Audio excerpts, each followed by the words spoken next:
There's a trap in the self-development world, and that is the misconception of awareness. It's the trap of knowing your patterns, but still not being able to break them because your system is stuck in a loop. Now, if you've ever felt that way, that whole frustration, let me know in the comments. Because today, during our walk, we're talking about the truth of awareness. So what do you say about taking a walk with me? You know, there's a belief that once you become aware, everything shifts. It's partially true. You notice the pattern. You understand your childhood. You can perfectly explain what triggers you.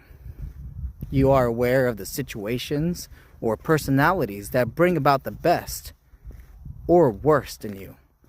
And so you say to yourself, I know, I'll avoid this. I'll surround myself with these people. I can simply walk away. And suddenly you think, nailed it. Now I'm free. Now I am free. But if you've lived this long enough, you know that's not true. Because you can be completely aware and still react the exact same way. You can understand your anger and still explode. You can see your avoidance and still disappear inside. You can recognize the toxic relationship pattern and still repeat it. So the problem was never awareness alone. The fundamental question is, if you are aware, what happens in the seconds after awareness appears? Every reaction has a beginning, and it's much earlier than most people think. Before the words, before the behavior, before the decision, there's a sensation. You felt it before. It could be a tightening in the chest, a drop in the stomach, heat in the face, or sometimes complete numbness. Nothing at all, just numbness. This is your nervous system speaking before your mind has a time to tell a story. And in that tiny window, that thing, usually just a few seconds, your identity is preparing to repeat itself. Not because you actively chose it, but because it feels familiar. And to the nervous system, familiar feels safe. Now, I think this is the moment almost everyone misses.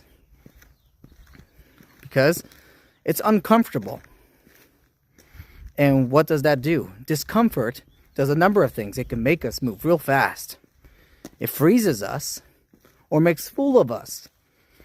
We're either sprinting either toward confrontation or running for the nearest exit. We can become frozen in time, unable to make a move. Or you become the jokester and make light of a situation. Now, I'm aware as someone who is either confrontational or making light of a situation. But I'm working on that. Now, how am I working on that? And that is the pause. And it is a continuous endeavor that is improving every day. So let me be clear here. The pause initially is not full control. It is a partial, a half of a whole, with the other half being intentional action. It's not suppression. You're not disappearing. It's not pretending to be calm. And it's definitely not toxic positivity. The pause is simply staying for a few seconds longer than you usually do. Staying with the sensation. Staying with the uncertainty. Staying without immediately fixing, explaining, fighting, or escaping. When you don't react right away, the old identity begins to lose momentum. Not all at once, gradually, not dramatically, but enough to create space. And inside that space, choice becomes possible. You see, identity cannot change while reaction is automatic. So if the pause is so powerful, why don't we do it? Well, I believe because the pause can feel like powerlessness. And many of us were taught very early on that powerlessness is dangerous. The silence can feel threatening to our usual behavior in this situation. It is truly uncomfortable. So, instead of pausing, we fix. We explain, we withdraw, or we get louder, or we shut down, and we numb out. Anything to avoid sitting still with what we actually feel. Not because we're weak, but because no one taught us that staying present is strength. The pause feels like losing control, when in reality, it's the first moment of real control you've ever had. So, let's make this practical. Not optimized, not complicated, just real. The next time you're in a situation, the next time you're triggered, I want you to try this. Step 1, notice the sensation in your body, not the story in your head, the physical sensation. Step 2, don't act for 10 seconds. Just breathe and stay. Step 3, name what you feel. Quietly, honestly. Even if the word is just tight or heavy or nothing. That's it. No massive transformation, no breakthrough, no performance. Just 10 seconds of presence. You see, because those 10 seconds are where the old identity begins to loosen. Now there is a step 4.